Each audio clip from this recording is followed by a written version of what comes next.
Welcome to another late night with me, Patrick Moore.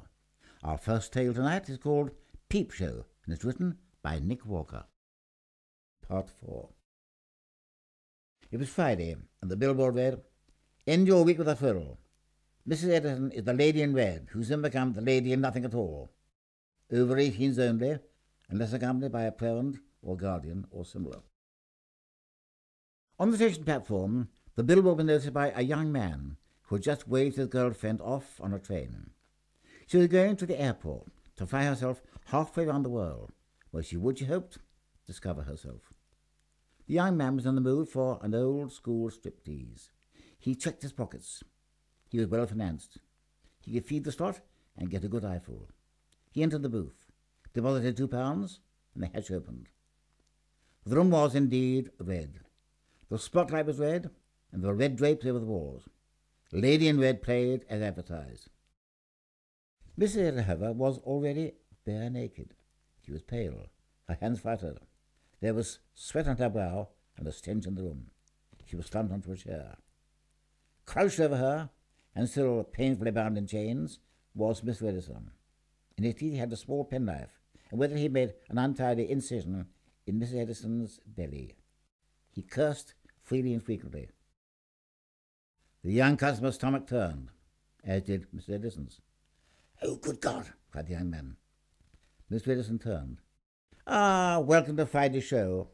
In a change to the advertised program, you'll see something of an internal striptease by Mrs. Edison, followed, I am confident, by spectacular escape from the chains that bind me." Mrs. Edison's breath was shallow. There was a small medical textbook under her feet. She tried to glance at page 15. Emergency obstruction, but the red spot was making the text appear light green and difficult to read. She injected herself with lidocaine and said a little prayer. "What the hell is this?" asked the young man, a question Mr. Edison asked himself a number of times as he rummaged in Mrs. Edison's belly, a satisfactory answer which the medical textbook had failed to provide. He was hoping to have stumbled across the key by now, but instead had only been presented with mystery organs. "Technically, Mr. Edison, given the blood, is still the lady in red. If I think of complaint to trade descriptions, I'll be able to mount a ferocious legal defence." The young man poked his head through the hatch and asked me if she was all right. "Kindly do not speak to the artist," said Mr. Edison. He prodded an organ. It turned out to be Mrs. Edison's liver, and she passed out. "Damn it," he said. "Now who'd mop his brow?" The young man felt numb and nauseous. "If you want to ensure the continuation of the unique acts, Mr. Edison, I require you to deposit a further £2 on the slot." "I don't think I want to look," said the customer. Mr. Edison leapt up and jumped over the hatch. He grabbed the hatch door with his teeth and pulled and thrashed until the hatch door was ripped off. "There," he said, spitting teeth. "Unlimited view. Today only. You may look all you want. In fact, feel free to offer suggestions. I must say I'm struggling here."